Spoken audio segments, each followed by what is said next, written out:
يقول الله عز وجل في كتابه الكريم بعد أن أقول أعوذ بالله من الشيطان الرجيم ومن الناس من يعبد الله على حرف فإن أصابه خير اطمأن به وإن أصابته فتنة انقلب على وجهه خسر الدنيا والآخرة ذلك هو الخسران المبين اللهم لا تجعلنا منهم يدعو من دون الله ما لا يضره وما لا ينفعه ذلك هو الضلال البعيد يدعو لمن ضره أقرب من نفعه لبئس المولى ولبئس العشير إن الله يدخل الذين آمنوا وعملوا الصالحات جنات تجري من تحتها الأنهار إن الله يفعل ما يريد اللهم اجعلنا من الذين آمنوا وعملوا الصالحات وتواصوا بالحق وتواصوا بالصبر آمين يا رب العالمين ثم أما بعد আজকের খুতবা প্রধানত সূরা হজের একটি আয়াতকে কেন্দ্র করে। এই আয়াত নিয়ে আমি বেশ কয়েকদিন থেকেই চিন্তা করছিলাম, কিন্তু এটা নিয়ে খুতবা দেওয়ার বা এটাকে নিয়ে আমার চিন্তাভাবনা প্রকাশ করার কোনো সুযোগ হয়নি। বেশ কিছুদিন ধরেই আমি এই আয়াত নিয়ে চিন্তা করছিলাম, কারণ সামাজিক যোগাযোগের মাধ্যমে বা বিশ্বের বিভিন্ন দেশের মানুষজনের সাথে সরাসরি সাক্ষাতের মাধ্যমে আমার অনেক মানুষের সাথে আলাপ হয়েছে। মানুষজন তাদের চ্যালেঞ্জ বা প্রশ্ন নিয়ে আসে। আপনাদেরকে আমি প্রথমে কী ধরনের আলাপচারিতার কথা বলছি সে সম্পর্কে কিছুটা ধারণা দিয়ে তারপর কেন আমি এই আয়াতটা আমাদের সকলের মনে রাখা উচিত সেটা জানাতে চাই। আমরা এখন এমন এক সময়ে বাস করছি যখন আমরা অনেক বিভ্রান্তির ধাঁধায় পড়ে আছি। আমাদের সকলের অনেক প্রশ্ন আছে। উদাহরণস্বরূপ, মানুষ অনেক কঠিন পরীক্ষার মধ্য দিয়ে যাচ্ছে তাদের ব্যক্তিগত জীবনে। যখন একজন বিশ্বাসী তার দিন সম্বন্ধে খুব ভালোভাবে জানে এবং তার আল্লাহর কিতাব সম্পর্কে জানে এবং তার অনুধাবন করে সেই প্রশান্তি, আন্তরিক পরামর্শ এবং আল্লাহর কিতাব যে উপশম প্রদান করে, তার প্রেরিত নবী সাল্লাল্লাহু আলাইহি ওয়াসাল্লাম সুন্নাত থেকে যা পাওয়া যায়, তখন তার আল্লাহর দিনে প্রশান্তি পায়। কিন্তু এখন আমরা এক অদ্ভুত সময় বাস করছি। আমরা এটাকে তথ্যের যুগ বলি, কিন্তু আমাদের বেশিরভাগই আমাদের নিজেদের ধর্ম সম্বন্ধে বেশি কিছু জানি না। আমরা সত্যিই জানি না কিভাবে আমাদের কিতাব এবং আমাদের বিশ্বাস এবং আমাদের ধর্মগ্রন্থ আমাদের উপশম দিতে পারে। এটা কিভাবে আমাদের কঠিন সময় সাহায্য করতে পারে। যখন এমনটা ঘটে তখন আমরা শয়তানের সহজ শিকারে পরিণত হই। যখন মানুষ কঠিন সময়ের মধ্য দিয়ে যায় তখন শয়তান তাদের কাছে সকল প্রকারের চিন্তা নিয়ে আসে। ধরুন কেউ অসুস্থ, সে হাসপাতালে এবং সে সব ধরনের ওয়াসওয়াসা পাচ্ছে বিশ্বাসের ব্যাপারে। কদরকে নিয়ে প্রশ্নের মুখোমুখি হচ্ছে। মানুষ চাকরি হারিয়ে ফেললে, বিয়েটা সুখকর না হলে, লেখাপড়ার ক্ষেত্রে মুশকিল দেখা দিলে, আপনি যে সমস্যার মধ্যে দিয়ে যান না কেন, বা স্বাস্থ্য সংক্রান্ত কিছু হতে পারে, এমন ক্ষেত্রে প্রশ্ন করতে শুরু করা খুব সহজ। আল্লাহ কি আদৌ আমাকে ভালোবাসেন? তিনি কেন আমার সাথে এমন আচরণ করছেন? আমার কি দোষ ছিল যে আমি এই সমস্যায় পড়ব? আমি এত দোয়া করলাম, আল্লাহ তাতে সাড়া দিলেন না, সে কোনো পরোয়াই করলেন না। আমি পুরো রমজান মাস প্রার্থনা করলাম, এমনকি উমরাও করলাম। আমি এখনও দোয়া করছি যে আমার সন্তানকে আরোগ্য দিন, আমার এই সমস্যা দূর করে দিন, কিন্তু আমার সেই সমস্যা তো এখনও আছে। এসব আপনার ব্যক্তিগত জীবনে, এবং এটাই যথেষ্ট কঠিন। উপরন্তু সারা দুনিয়ায় একটা সংকটকাল চলছে। উদাহরণস্বরূপ, আপনাদের অনেকের পরিবার সিরিয়ায় আছে, বা সারা দুনিয়ায় সিরিয়ার মতো জায়গায়, যে জায়গাগুলো পুড়ছে, যেখানে পরিবার নিরাপদ নয়, সন্তানেরা নিরাপদ নয়, যেখানে সব ধরনের মানবিক বিপর্যয় ঘটে চলছে এবং মানুষ মারা যাচ্ছে। ব্যাপারটা অনেকটাই যেন রাসূল সাল্লাল্লাহু আলাইহি ওয়াসাল্লামের বাণীকে পূর্ণ করার জন্য, যে হত্যাকারী জানবে না যে সে কেন মারছে, আর যাকে হত্যা করা হচ্ছে সেও কারণটা জানবে না। এমন এক সংকটময় পরিস্থিতিতে অনেক মানুষ প্রশ্ন করা শুরু করে যে কেন আমরা ব্যক্তিগত জীবনে তো বটেই, এমনকি সারা দুনিয়ায় পাগলাটে ঘটনা ঘটে চলছে। এই সব কিছুতে আল্লাহ কোথায়? তিনি কি এইসব সমস্যা দূর করতে পারেন না? এমন তো না যে আমরা দোয়া করছি না। কুনুতে নাজিলা প্রতি রাতেই সারা দুনিয়ায় মসজিদে পড়া হচ্ছে। আল্লাহুম্মা সুরিল ইসলাম ওয়াল মুসলিমিন, আইজিল ইসলাম ওয়াল মুসলিমিন, মুসলিমদের সহায়তা করুন, ইসলামকে সহায়তা করুন, মুসলিমদের শক্তি দিন, ইসলামকে শক্তি দিন। হে আল্লাহ, আমাদের দিনের শত্রুদের বিরুদ্ধে শক্তি দিন। মনে হচ্ছে যে শত্রুরা দিন দিন আরও শক্তিশালী হচ্ছে আর বেশি বেশি করে রক্তপাত ঘটাচ্ছে। সেই মুহূর্তে কোনো ব্যক্তি তার ধর্ম নিয়ে খুবই হতাশ হয়ে যায় এবং চিন্তা করা শুরু করে এসবের কোনো মানে হয় না, আমি কেন দোয়া করব, কিছুই তো বদলাবে না। এটা কিন্তু আসলে খুব সার্বজনীন একটা সমস্যা। এই সমস্যার ফলাফলস্বরূপ কিছু জিনিস ঘটে। কিছু মানুষ দোয়া করাই বন্ধ করে দেয়। শুধু দোয়াই নয়, এমনকি তারা নামাজ পড়াও বন্ধ করে দেয়, পরোয়া করে না। নামাজকে আল্লাহ এভাবে বর্ণনা করেছেন যে এটা একটা সুরক্ষা, এটা একটা সুরক্ষা। ইন্না সালাতা তানহা আনিল ফাহশাই ওয়াল মুনকার।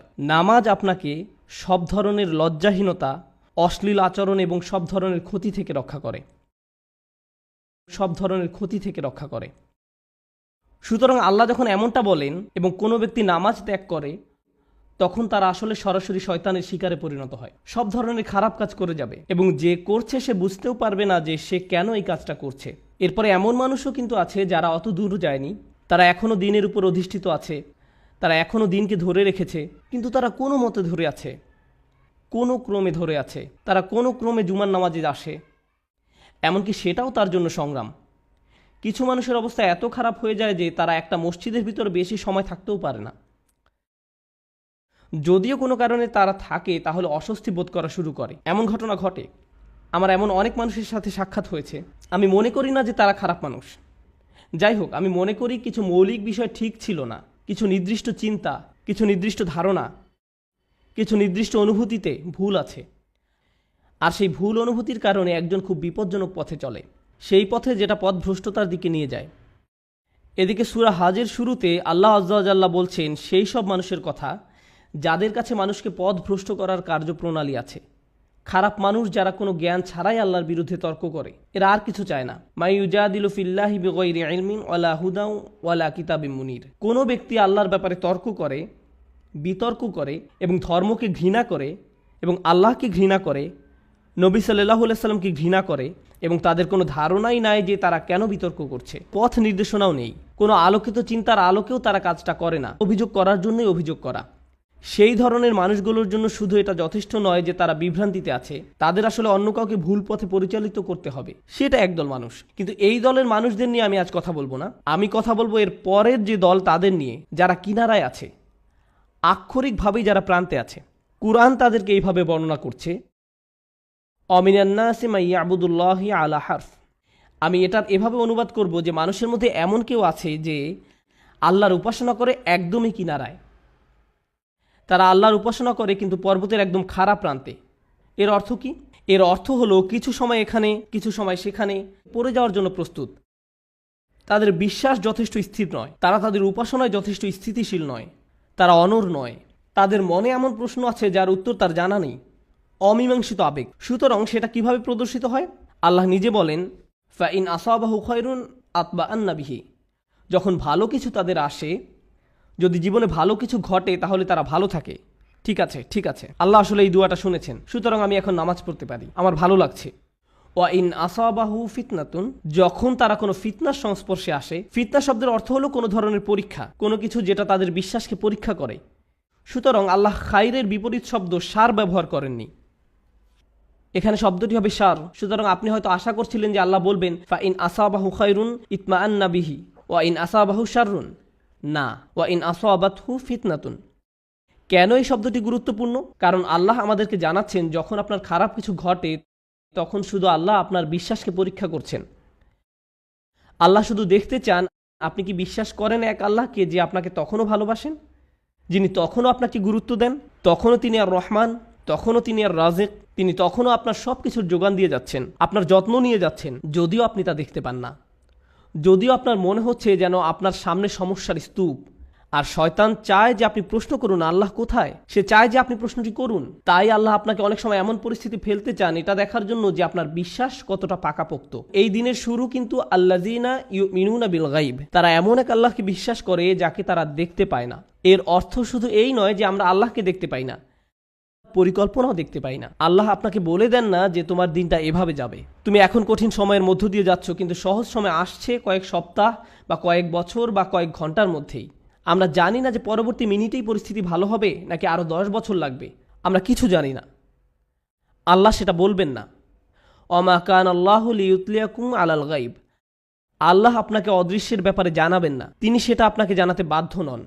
আল্লাহ শুধু আপনাকে বলছেন তাকে বিশ্বাস করতে, শুধু আপনাকে বলছেন তাকে বিশ্বাস করতে, তাকে বিশ্বাস করতে যে আপনি নিজেকে কতটা ভালোবাসেন, আল্লাহ আপনাকে তার চেয়েও বেশি ভালোবাসেন।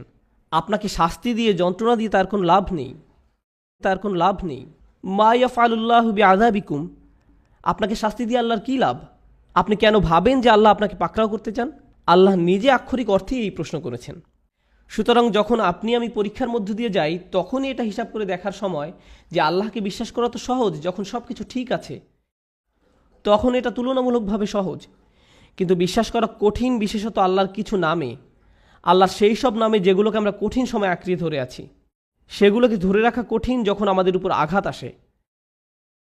যখন আমরা বিশ্বাস করি যে আল্লাহ উপশমকারী, আল্লাহই সব শিফার মালিক, তাঁর কিতাব হলো শিফা, আর আপনি হাসপাতালে বসে আছেন মৃত্যুমুখী মায়ের কাছে বা মৃত্যুমুখী বাবার কাছে, তখন বিশ্বাস করা কঠিন। এটা অনেকের কাছেই কঠিন মনে হয়। এই খুতবাকে আমি দুইটা জিনিসে ভাগ করতে চাই।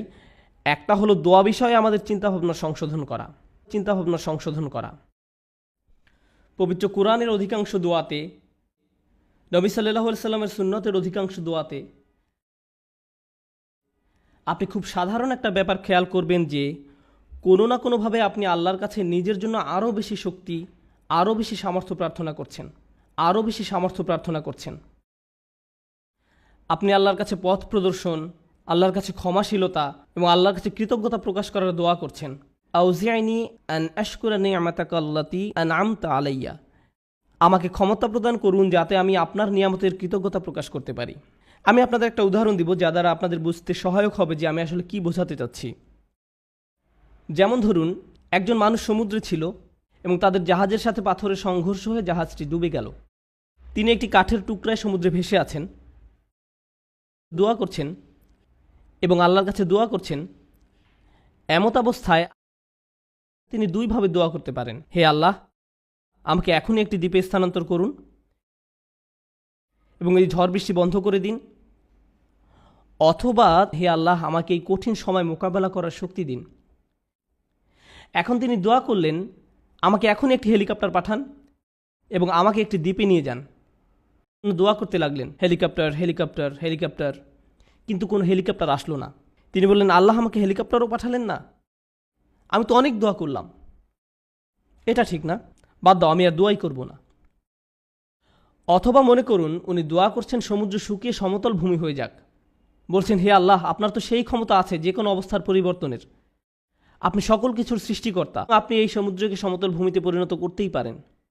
আপনি যেহেতু ইব্রাহিম আলাইহিস সালামকে নিক্ষেপ করা আগুন ঠান্ডা করে দিয়েছিলেন, আপনি আমার জন্য এটাও করতে পারেন।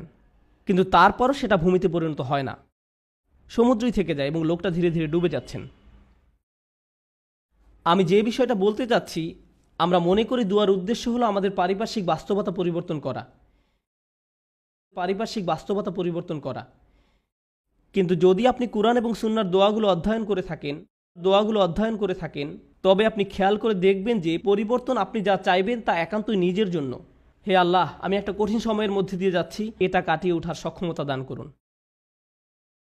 কিছু পরীক্ষার্থী একটা সাধারণ পরীক্ষা দিবে, তখন তারা দুই ধরনের দোয়া করতে পারে। একটি হলো, হে আল্লাহ, আমাকে এই বিষয়টি বুঝে নেওয়ার ক্ষমতা দিন, মনোযোগী করুন, আমাকে এমন ক্ষমতা দিন যেন পরীক্ষা দেওয়ার সময় আমি ঘাবড়িয়ে না যাই, অলসতা যেন আমাকে গ্রাস না করে, এভাবে নিজের জন্য দোয়া করা। অথবা তারা এভাবে বলতে পারেন, ইয়া আল্লাহ, আমি জানি এটা একটা মেডিকেল পরীক্ষা, কিন্তু আপনি এটাকে ক্লাস 2 এর অঙ্কর পরীক্ষার মতো সহজ করে দিন, যেন আমার এই সমস্যাই না থাকে। আপনি হয়তো বাস্তবতা বদলাবার জন্য দোয়া করতে পারেন, অথবা নিজের সক্ষমতা বৃদ্ধির জন্য দোয়া করতে পারেন। বেশিরভাগ মানুষ যারা ধর্মবিশ্বাসে দুর্বল, তারা নিজেদের ক্ষমতা বৃদ্ধি বা নিজেদের পরিবর্তন চায় না, এবং আল্লাহর কাছেও তাই চায়। কিন্তু আসলে কি সেই পরিবর্তন হয় না? এবং যখন পরিবর্তন হয় না, তখন তারা আল্লাহকে দোষারোপ করে, কেন আপনি আমার পৃথিবীকে পরিবর্তন করেননি, কেন আপনি সব কিছুকে আমার জন্য সহজ করে দেননি। আপনি যদি চান বাস্তবতা আপনার পক্ষে থাকবে, তাহলে আপনাকে সত্যিকারভাবে শিখতে হবে কিভাবে আল্লাহর কাছে সমর্পিত হতে হয়। এমন নয় যে যখন কিছু প্রয়োজন, কোনো সমস্যা, তখনই আল্লাহর কাছে সাহায্য চান, বরং আপনি আল্লাহর কাছে সব সময় আসবেন, আপনাকে সব সময় তার কাছে সমর্পিত হতে হবে। এভাবে এই মনোভাবের উন্নতি হবে এবং এমন একটি সময় আসবে যখন বাস্তবতা আমাদের কাছে আত্মসমর্পণ করবে, আর সেই সময় হলো যখন আমরা আল্লাহর সাথে মিলিত হব। লাহুম মা ইয়াশাউন, আমরা যা চাই তা সবই আমরা পাবো। সমস্যা হলো আমরা সবাই এই মুহূর্তে চাই। আল্লাহ বলছেন, আমি তোমাদের সবই দিব, কিন্তু এখন তোমরা কিছু ভালো অভিজ্ঞতা অর্জন করবে এবং কিছুটা পরীক্ষায় পড়বে। আর একমাত্র যে কারণে তিনি আমাদের পরীক্ষায় উপনীত করেন তা হলো তিনি চান আমরা যেন উত্তীর্ণ হই এবং জান্নাতের জন্য যোগ্যতা অর্জন করি, কারণ এই কষ্টকর যাত্রা আমাদেরকে তাঁর সান্নিধ্যে নিয়ে আসবে। পরবর্তী প্রসঙ্গে আসতে পারি, যাতে করে এই আয়াত শেষ করতে পারি। প্রতিবন্ধকতার উদ্দেশ্য। আমরা আমাদের জীবনে কিছু জিনিস চাই। একজন যুবক হয়তো বিয়ে করতে ইচ্ছুক বা একজন যুবতী বিয়ে করতে ইচ্ছুক। আপনি একটা ভালো চাকরি বা বাড়ি চান, আপনি চান আপনার পরিবার ভালো থাকুক, আপনি সন্তানদের ভালোভাবে লালন পালন করতে চান, তাদের জন্য ভালো শিক্ষা, তাদের ভালো বিয়ে দিতে চান। আমাদের জীবনে বিভিন্ন জিনিসের অগ্রাধিকার রয়েছে, এমন জিনিস যা আপনি চাচ্ছেন গত মাস থেকে। আপনি বিভিন্ন জিনিস এই জীবনে অর্জন করতে চান। আল্লাহ তার কিতাবে আমাদের শিক্ষা দেন যে এমন একটা জিনিস আছে, তা যদি তোমরা অর্জন করতে পারো, সেটা হবে তোমাদের জীবনের সবচেয়ে বড় অর্জন। সব ঠিক হয়ে যাবে যদি তোমরা এই জিনিস পাও, এবং সেই জিনিস হলো আল্লাহর নিকটবর্তী হওয়া, আল্লাহর সাথে ভালো সম্পর্ক তৈরি করা, তার সাথে সত্যিকারের সম্পর্ক ও বন্ধন তৈরি করা। কিন্তু সমস্যা হলো, যখন জীবন সত্যি ভালো থাকে তখন তারা পথভ্রষ্ট হয়ে পড়ে। আপনি তখন ভিডিও গেম থেকে শুরু করে চলচ্চিত্র, তা থেকে সোশ্যাল মিডিয়ার হালচাল, তা থেকে রেস্টুরেন্টে বন্ধুবান্ধবদের সাথে ঘোরাঘুরি, দিন শেষে ঘুমিয়ে পড়েন। আল্লাহকে ভুলে যান, আল্লাহকে মনে রাখেন না, ভুলে যান। এরপর যখন কঠিন সময় আসে তখন বন্ধুরা আর সাথে থাকে না, খেলাধুলা ভালো লাগে না, গাড়িটাও ভালো লাগে না, কারণ স্বাস্থ্য নষ্ট হয়ে গিয়েছে। আর যখন শরীর অসুস্থ হয়ে পড়ে কোনো কিছুই আর ভালো লাগে না, খালি তখন মনে হয় যে আমি কখন হাসপাতালের থেকে ছাড়া পাবো। ইস, আমি যদি আবার হাঁটতে পারতাম। মানুষজন আপনার পছন্দের খাবার আনবে, আপনি খেতে যাচ্ছেন না। আপনার পছন্দের মুভি দেখাবে, আপনি দেখতে চান না। আপনি সারাক্ষণ যেসব বিষয়ে মেতে থাকতেন, একটার পর একটার পিছে ছুটে বেড়াতেন, আজ আর কিছুই ভাল লাগে না। কোনো কিছুর প্রতি আজ আপনার কোনো আগ্রহ নেই, কারণ আল্লাহর একটি রহমত আপনার জন্য কিছুটা কমে গিয়েছে। এমত অবস্থায় আপনার জন্য দুইটা উপায় রয়েছে। আপনি যদি এমন মানুষ হন যাদের অবস্থান বিশ্বাসের একেবারে প্রান্ত সীমায়, আপনি আল্লাহকে দোষ দেওয়া শুরু করতে পারেন, আপনি কেন আমাকে এই বিপদে ফেললেন। অথবা এই বিপদের সময় আপনি আমাদের জীবনের সবচেয়ে শ্রেষ্ঠ সম্পত্তি অর্জন করতে পারি, আর সেটা হলো বিনম্রতা এবং আল্লাহর অধিক নিকটবর্তী হওয়া। এভাবে আত্মোপলব্ধি করা যে যখন আমি সুস্থ এবং সম্পদশালী ছিলাম, সব কিছু ঠিক ছিল, তখন আমি বুঝতে পারিনি যে তখন একজন আমাকে সব কিছু প্রদান করে যাচ্ছিলেন। আল্লাহ আমাকে প্রতি মুহূর্তে যোগান দিয়েছিলেন। আমি এর কোনো কিছুরই যোগ্য ছিলাম না। এজন্যই আল্লাহ সুবহানাহু ওয়া তাআলা বলেন, উলাইকা লাহুম নাসিবুম মিম্মা কাসাবু। উলাইকা লাহুম নাসিবুম মিম্মা কাসাবু। আল্লাহ ফাদলের কথাও বর্ণনা করেছেন, অবতাগু মিন ফাদলিল্লাহ। আল্লাহর অনুগ্রহ তালাশ করো। আপনি কিছু উপার্জন করতে পারেন না, আপনি যা কিছুই পান তা আপনার প্রতি আল্লাহর অনুগ্রহ মাত্র। কিন্তু সময় থাকতে বুঝতে পারেননি, কারণ আপনি এটা সহজেই পেয়েছিলেন। আপনি আল্লাহর কাছে অনুনয় বিনয় করে চাইতে থাকেন, কান্নাকাটি করেন এবং এমনভাবে প্রার্থনা করতে থাকেন যেভাবে পূর্বে কখনো করেননি, যেভাবে আগে কখনো অনুভব করেননি, এবং অতঃপর আল্লাহ আপনাকে সুস্থ করেন। তারপর আপনি অনুধাবন করেন হাসপাতালে সেই একান্ত মুহূর্তগুলো, সেইগুলোই ছিল আপনার গোটা জীবনের শ্রেষ্ঠতম সুমিষ্ট সময়। জীবনের সেই সামান্য সময়গুলোতেই আপনার এবং আল্লাহর মাঝে আর কিছু ছিল না। সেই মিষ্টি মুহূর্তগুলো আপনাকে আখিরাতে রক্ষা করে দিতে পারে। এই মুহূর্তগুলি হতে পারে সবচেয়ে বড় পুরস্কার যা আল্লাহ আপনাকে দিয়েছেন। যখন সময় কঠিন হয়ে যায়, ওয়া ইন আসাবাতহুম ফিতনাতুন ইনকালাবা আলা ওয়াজহিহি, এবং যদি কোনো পরীক্ষায় পড়ে তখন মুখ ঘুরিয়ে নেয়। তার মানে কি? তার মানে আমি আল্লাহর কাছে কিছুই চাই না। কিভাবে তিনি আমাকে ছেড়ে গেলেন? কেন তিনি আমাকে বিপদে ফেললেন? আমাদের সময় এটা উপলব্ধি করা খুবই সহজ। আমরা অস্বাভাবিক এক ভোগবাদী সমাজে বসবাস করি, যেখানে সব কিছু সহজলভ্য এবং দ্রুত লাভ করা যায়। বিনোদন পেতে চান? ফোনে একটা অ্যাপ খুললেই হবে। কিছু কিনতে চান? জাস্ট অ্যামাজন থেকে অর্ডার করুন, এটা আপনার ঘরে পৌঁছে যাবে। সবকিছু কষ্ট ছাড়া পাওয়া যায় এবং সবকিছু সাথে সাথেই পাওয়া যায়। আপনি কিছু চাইছেন, আপনাকে তার কাছে যেতে হবে না, সেটাই আপনার কাছে আসবে। সবকিছু দ্রুত হয়। আমাদের এখন আপ্যায়িত হওয়ার অভ্যাস হয়ে গিয়েছে। আপনার একটা অর্ডার যদি 2 থেকে 3 দিনের জন্য দেরি হয়, তবে আপনি তাকে 1 স্টার বা থামস ডাউন খারাপ রেটিং দিচ্ছেন। আমরা এতে অভ্যস্ত হয়ে গেছি। এমত অবস্থায় আপনি যখন আল্লাহর কাছে দোয়া করছেন, আপনার সমস্যাগুলো সমাধান চাইছেন, আপনার সব কিছু দ্রুত এবং ত্বরিত করা দরকার। আমার আর ভালো ভোক্তা অধিকার চাই। যখন এটা হয় না, তখন আপনি বলেন বাজে সার্ভিস। আমার আর ভালো ভোক্তা অধিকার চাই, আমার আর ভালো ভোক্তা অধিকার চাই। আপনার ভাবখানা তখন এমন হয়ে যায় যে আমি আল্লাহর কাছে আর কিছুই চাইব না, কোনো অর্ডার দিব না। আপনি এখন ক্রেতার মতো সুবিধা পেতে চান, আর আপনি আল্লাহর কাছ থেকে মুখ ফিরিয়ে নেন এবং বলেন তিনি আমার কথা শুনছেন না, আমার সমস্যার সমাধান করছেন না। বুঝতে চেষ্টা করুন যে সবার জন্য আল্লাহর পরিকল্পনা রয়েছে। দুটো উদাহরণ দিচ্ছি। ইয়াকুব আলাইসাল্লামের ক্ষেত্রে দেখুন, তিনি তার ছেলে ইউসুফ আলাইসাল্লামকে হারিয়ে ফেলেন। আল্লাহ বহু বছর পর সেই সন্তানকে তার কাছে ফিরিয়ে দেন। আবার মুসা আলাইসাল্লামের ক্ষেত্রে মুসা আলাইসাল্লামের মা তার সন্তান হারিয়েছিলেন, কিন্তু কয়েক ঘন্টার ব্যবধানে আল্লাহ সে বাচ্চাটাকে ফেরত দেন। কেননা কয়েক ঘন্টার মধ্যেই যখন বাচ্চাটা ক্ষুধার্ত হয়, পরবর্তী খাবার সেই একই মায়ের কাছ থেকেই পায়, কারণ সে অন্য কারো কাছ থেকে খাবে না। আমি কি বলতে চাচ্ছি? এই জগতে আল্লাহ কখনো কখনো নিমেষেই আমাদের বিপদমুক্ত করেন, আবার কখনো বা বহু বছর পরে বিপদমুক্ত করেন, কিন্তু প্রতি ক্ষেত্রেই আল্লাহ ভালোর জন্যই করেন। আমি কি বলতে চাচ্ছি? ভালোর জন্যই করেন। আমি বিশেষত ইয়াকুব আলাইসাল্লামের গল্পটা পছন্দ করি, কেননা এই ঘটনার কল্যাণকর দিকগুলো চিন্তা করে দেখুন একবার। এত বছর ধরে বাবা কাঁদলেন, এবং প্রায় নিজের দৃষ্টিশক্তি হারিয়ে ফেললেন, তাই না? কোরআনের ভাষা অবিয়াদ্দা তাই না হু। কোনো কোনো আলেম যেমন আলুসি রহমতুল্লাহ আলাইহি মন্তব্য করেন তিনি কাঁদতে কাঁদতে অন্ধ হয়ে গিয়েছিলেন। এখন এই পুরো সময়টা জুড়ে ইউসুফ আলাইহিস সালাম কোথায় ছিলেন? তিনি ছিলেন জেলে।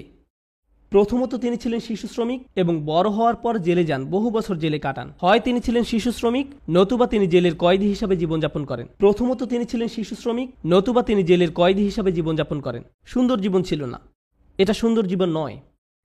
কিন্তু এরপরও যখন তিনি রাজার স্বপ্নের অর্থ বলেন এবং সেই স্বপ্নের অর্থ হয় যে পুরো অর্থনীতিতে 7 বছরের মধ্যে ধস নামবে, মানুষজন দুর্ভিক্ষে মারা যাবে, একজনই তখন সেই সমস্যার সমাধান জানতেন, তিনি হলেন ইউসুফ আলাইহিস সালাম। যদি তিনি জেলে না থাকতেন তাহলে রাজাকে সাহায্য করতে পারতেন না। বুঝতে পেরেছেন? যদি ইউসুফ আলাইহিস সালাম পুরোটা সময় নিজের বাবার সাথে কাটাতেন তাহলে এমন ঘটনা ঘটতো না। তাই এখন যেহেতু তিনি সেখানে রয়েছেন এবং স্বপ্নের ব্যাখ্যা দেন এবং বলেন আমিই পারবো সমস্যার সমাধান করতে, আমাকে সম্পদ রক্ষার দায়িত্ব দিন, আমিই পারবো সমস্যার সমাধান করতে, আমাকে সম্পদ রক্ষার দায়িত্ব দিন, এবং তিনি যখন এই কাজগুলো সম্পাদন করেন তখন কি হলো? লাখ লাখ বাবা মাকে আর কাঁদতে হয়নি, কারণ তাদের সন্তান ক্ষুধার যন্ত্রণায় মৃত্যুবরণ করেনি। একজন বাবা তার সন্তানের জন্য বহু বছর কাঁদলেন, কিন্তু তার একার কান্নায় আল্লাহ হাজার হাজার পরিবারকে কান্না থেকে বাঁচিয়ে দেন।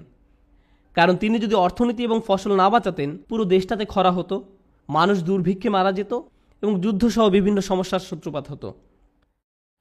কখনো কখনো আপনি যে সমস্যার মধ্য দিয়ে যান সেটা শুধু আপনার নিজের জন্যই কল্যাণকর নয়, সেটা অনেকের জন্য সাদকায় জারিয়ায় পরিণত হতে পারে।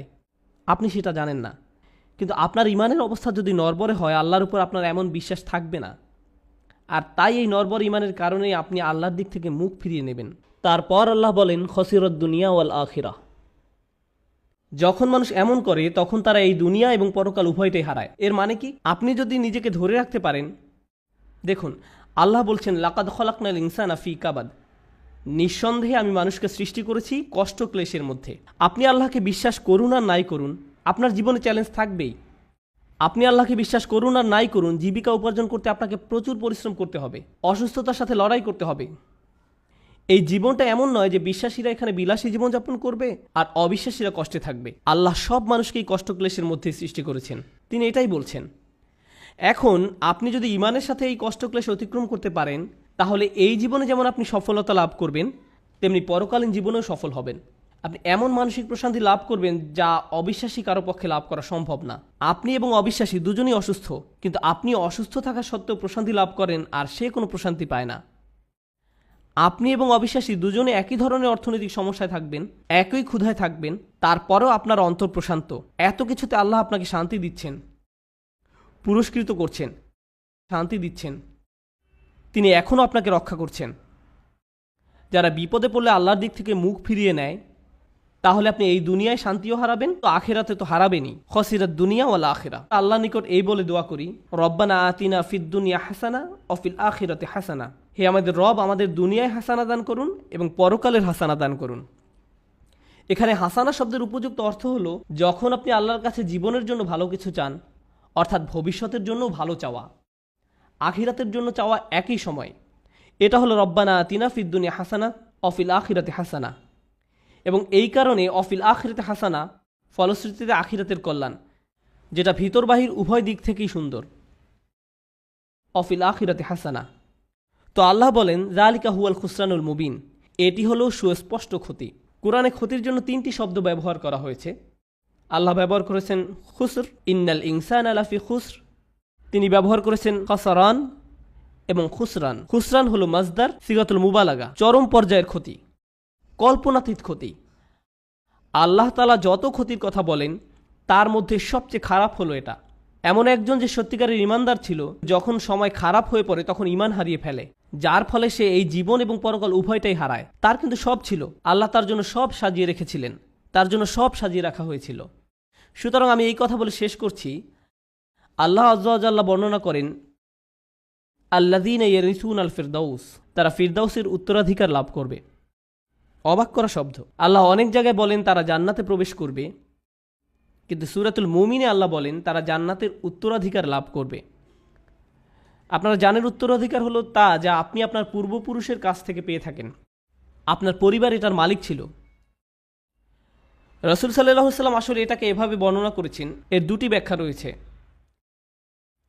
জান্নাত আমাদের পিতা আদম আলাহিসাল্লামকে দেয়া হয়েছিল,